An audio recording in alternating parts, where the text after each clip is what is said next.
ദർശനം ലോകത്തിന്റെ നാനാഭാഗങ്ങളിൽ എത്തിക്കുന്നതിന് വേണ്ടി ഞങ്ങൾ ഓരോരുത്തരും പ്രവർത്തിച്ചുകൊണ്ടിരിക്കുന്നു. ഇതിനു മുൻപ് ഡൽഹിയിൽ വെച്ച് ലോകമത പാർലമെന്റ് നടന്നു. ഇന്ത്യക്ക് വെളിയിൽ 20 രാജ്യങ്ങളുടെ പ്രതിനിധികൾ ഡൽഹിയിൽ നടന്ന ലോകമത പാർലമെന്റിൽ പങ്കെടുത്തു.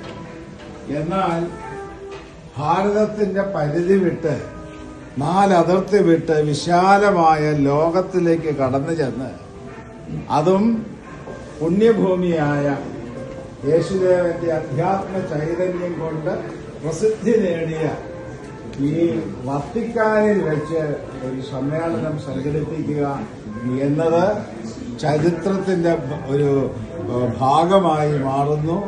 ശിവഗിരി മഠത്തിന്റെയും ശ്രീനാരായണ പ്രസ്ഥാനത്തിന്റെയും മാത്രമല്ല, നന്മയെ സ്നേഹിക്കുന്ന ഉൾക്കൊള്ളുന്ന ഈ വത്തിക്കാനിൽ നടക്കുന്ന ഈ ലോകമത പാർലമെന്റ് അത് സംഘടിപ്പിക്കുവാൻ നമുക്ക് അവസരം സംജാതമാക്കിയത് ദൈവത്തിന്റെ കാരുണ്യമാണ്, അനുഗ്രഹമാണ്.